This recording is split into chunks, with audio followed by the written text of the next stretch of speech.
Welcome to another episode of Odd Hour, where I talk about mysteries, weird stories, and the little known for any amount of time less than an hour. As always, I'm Isaiah Ephraim. For our story today, I take you to the nautical life of a lighthouse keeper.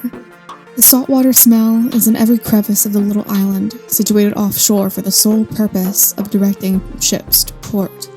Each morning is a routine, a sweater pulled over the head, oil hauled up the many steps, a pervasive loneliness that sticks to the skin like sweat. While I know that I was almost definitely a lighthouse keeper in a previous life, it's not one for many without the possibility of going insane, or worse. The ocean and the lighthouses hold a sense of a deep heaviness and an underlying evilness that is hidden by the pressure of the ever-rolling waves. The hidden creatures lie miles below, along with potential evil that has yet to be unearthed.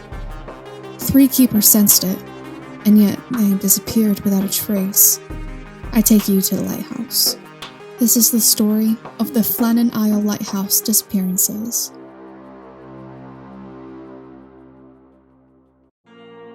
Our story takes place in the waning years of the 1800s to 1900. Flannan Isle is an outcropping of islands to the west of Scotland, known as the Outer Hebrides. The lighthouse itself was designed by David Allen Stevenson and constructed between 1895 and 1899, and put into use by the 1900s. Throughout 1900, the lighthouse was manned by 3 lighthouse keepers with 1 retainer. By December 1900, the 3 keepers currently on the island were James Ducat, Thomas Marshall, and William MacArthur, with MacArthur being the retainer, known as the, quote, occasional, unquote. The last keeper was out on sick leave.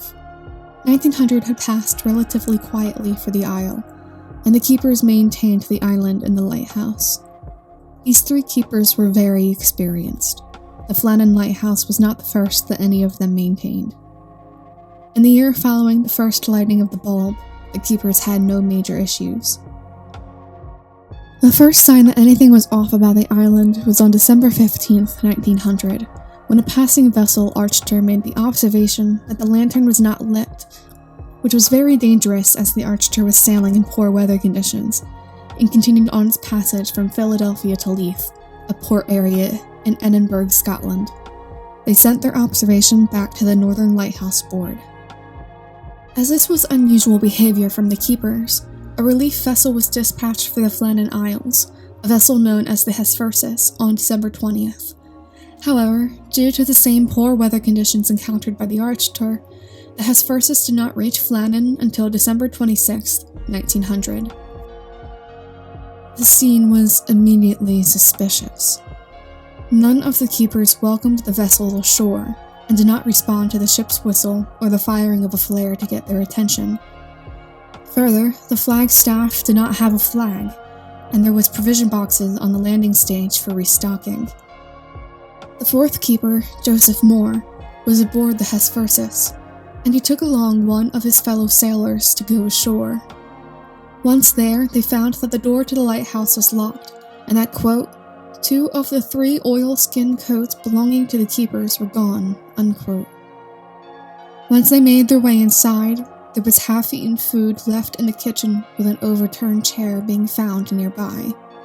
Bizarrely, the clocks too had stopped. According to logbooks found within the lighthouse, there were written records for the 13th, 14th, and 15th. There was a note about when the light was extinguished on the 15th, and there was, quote, barometer and thermometer readings and state of the wind, taken at 9 a.m. on December 15th, unquote. Meaning that it would have been the afternoon or evening of Saturday, December 15th, that the men had disappeared. Several volunteers, including Moore, remained on the island to maintain and keep the lighthouse shining, while Captain Harvey on the Hesperus sent an infamous telegram to the Northern Lighthouse Board. Quote, a dreadful accident has happened at the Flannans. The 3 keepers, Ducat, Marshall, and the Occasional, have disappeared from the island, unquote. Moore sent another telegram 2 days later on December 28, 1900, detailing the search of the island and his thoughts about the disappearances. It is a long quote, but as there is some conflict with reports after the fact, it is important to establish the facts from the primary sources. Quote, "I did not take time to search further, for I only too well knew something serious had occurred. I darted out and made for the landing. Now there is nothing to give us an indication that it was there, the West Landing, the poor men lost their lives, only that Mr. Marshall has his sea boots on and oilskins. Also Mr. Ducat has his sea boots on. He had no oilskin, only an old waterproof coat, and that is away. MacArthur has his wearing coat left behind him, which shows, as far as I know, that he went out in shirt sleeves. He never used any other coat on previous occasions, only the one I am referring to." Unquote. In the days following the disappearance, the island, also commonly referred to as Eileen Mole, was searched multiple times for the 3 lighthouse keepers to no avail. The Northern Lighthouse Board Superintendent, Robert Muirhead, had arrived at the island on December 29th. Muirhead knew all 3 men personally, and was the one to originally recruit them to the Flannans, and so had major reason to investigate and search for the keepers. In a report published January 8, 1901, Muirhead explains his feelings about the situation and his relationship with the keepers. Quote, "I knew Ducat and Marshall intimately, and MacArthur the occasional well. They were selected on my recommendation. The board has lost 2 of its most efficient keepers and a competent occasional. I appreciated the manner in which they performed their work. I have the melancholy recollection that I was the last person to shake hands with them and bid them adieu." Unquote. All corners of the island were searched thoroughly in the hopes of finding any of the disappeared keepers. Pieces of evidence were gathered in the search. The west landing of the island had been heavily damaged by the recent storms, and a box that was 108 feet above sea level had been broken with all of its items strewn around. The island is situated on a high outcropping, meaning that something over 100 feet tall, likely a wave, breached the flat land and damaged the accessible areas of the island. Muirhead, in a report made after the investigation, detailed the scene of the tragedy. Quote, "From evidence which I was able to procure, I was satisfied that the men had been on duty up until dinner time on Saturday the 15th of December, that they had gone down to secure a box in which the mooring ropes, landing ropes, etc. were kept, and which was secured in a crevice in the rock about 110 feet above sea level, and that an extra large sea had rushed up the face of the rock, had gone above them, and coming down with immense force, has swept them completely away." Unquote. It has been 121 years since the 3 men's disappearance from the Flannan Isle Lighthouse. Their bodies have never been found, have never washed ashore several days or weeks later, nor has there been an adequate explanation for their disappearances. What exactly happened to the lighthouse keepers on Flannan Isle? The theories as to their whereabouts or their potential deaths range from the supernatural to the tragic. In the 1900s, these theories were related to sea monsters, serpents, and ghost ships. More modern theories tend to point towards alien abduction as a potential explanation. More bizarrely, quote, "There are many speculations that don't even touch on the paranormal. Maybe the keepers were kidnapped by foreign spies? Maybe one lost his mind, murdered the other 2, and threw him into the sea." Unquote. We'll start with the supernatural, and in doing so, logbook entries need to be included in this talk. Multiple sources detail the existence of a logbook or a diary that details the disposition of the men in the days leading up to their disappearance. The log describes the sea gaining in fury, and they had, quote, "never seen such a storm. Everything shipshape. Ducat irritable." Unquote. By noon of the 12th, the logs describe a raging storm and a ship passing nearby with a lone foghorn. However, there is an interesting note included, in which Ducat is described as being uncharacteristically quiet, and that MacArthur was crying. The next log is from the following day, in which the storm is continuing. Ducat still quiet, while MacArthur was now praying. Again at noon on the 13th, all 3 keepers were praying together. The logs end with a note on the 15th, apparently completely skimming over December 14th. Quote, "1 p.m. Storm ended. Sea calm. God is over all." Unquote. The logs detail odd behaviors from the men, as Ducat was described by those who knew him as good-natured, and MacArthur a, quote, hardened veteran seaman who would not have cried and prayed in the face of such a storm. Something happened to the men on the island between the 12th of December and the 15th. Perhaps they saw something far off in the distance, the eye of the storm that was unlike anything they had seen previously. They were all experienced keepers. They would have known how to maintain composure at even extreme situations. And yet, something terrified them to the point of weeping. Obviously, whatever occurred on the Flannans was supernatural. It was bizarre, unheard of, and tragically lethal. Or was it? As historian and naturalist John Love writes, absolutely not. In a book entitled A Natural History of Lighthouses, Love details the story of the Flannan Isle disappearances and brings to light inaccuracies in reports. Firstly, he explains that there was no disruption of furniture upon first entering the lighthouse. Others have made claims of a toppled chair and unfinished meals. Love states that this detail originally arose 12 years later in 1912 by a poet named Wilfred Wilson Gibson. Gibson had published an epic entitled Flannan Isle that illustrates the scene within, a fact that has been passed along over the century to the point where it was conflated with the facts of the scene. The epic goes as, quote, yet as we crowded through the door, we only saw a table spread, for dinner meat and cheese and bread, but all untouched and no one there, as though when they sat down to eat, ere they could even taste, alarm had come, and they in haste had risen and left the bread and meat, for at the table head a chair lay tumbled on the floor, unquote.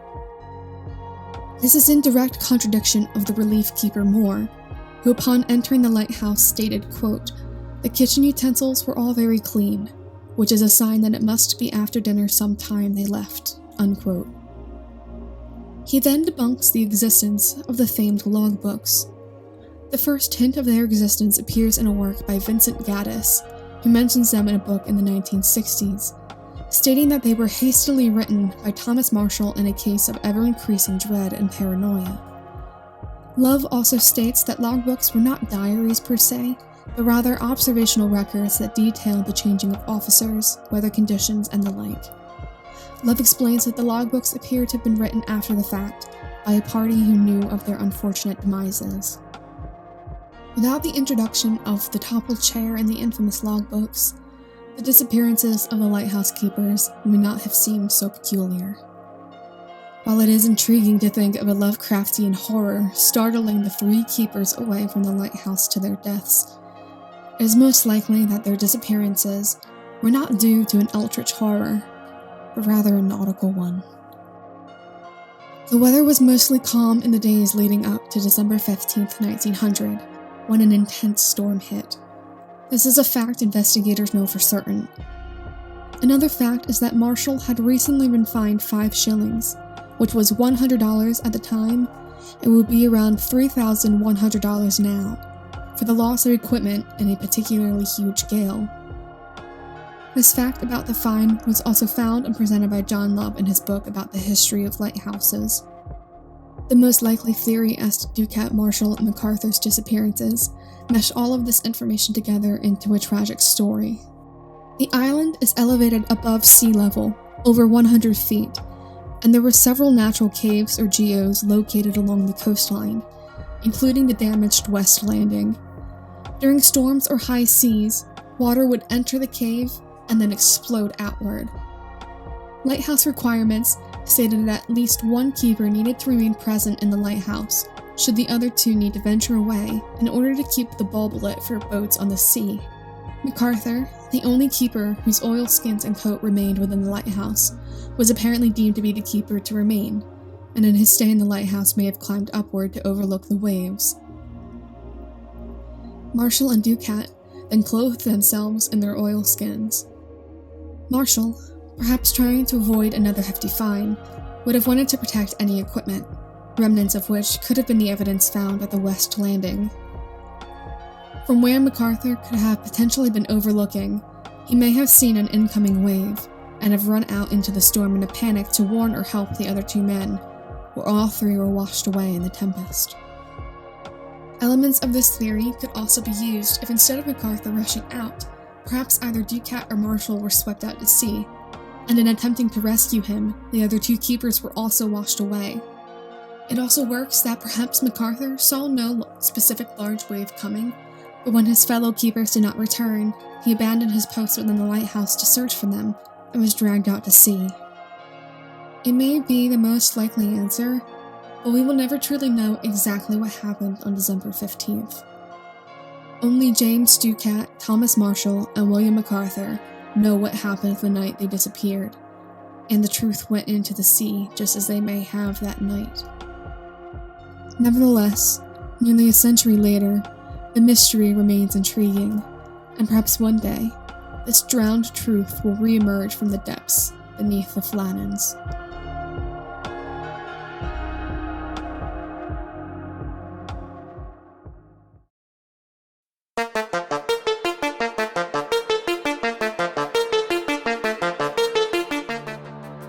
Thank you so much for joining me for another episode of On Hour. Lighthouses have always given me a sense of dread and nostalgia for a life I have never lived. They lure me in a way that I cannot fully explain. It's a sense of both paranoia and longing, of wanting to run away and knowing that you are exactly where you belong. I only wish that one day, the bodies of the three keepers may be found, so that all three can be put to rest. It is the least they deserve, for saving the thousands of lives manning the light for hundreds of passing vessels.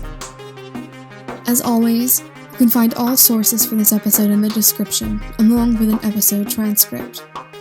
If you know of any stories you want to hear an episode for, email me at irdwriting@gmail.com and let me know. Intro music for this episode is Mysterious Strange Things by Young Logos. Narration music by Patrick Patricos. Check them out on YouTube. They're really good. Follow me at HeyNancyBoy on Twitter and at OOPierre on Tumblr. You can also find me on YouTube at Isaiah Ephraim, which will also be linked in the description.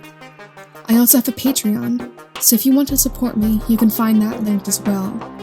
I don't want to put any ads on these episodes at all, because I find them incredibly annoying, and I just want to tell stories for as long as I can. I've been your host, Isaiah Ephraim. Stay weird, and join me again soon for more mysteries, weird stories, and all things little known.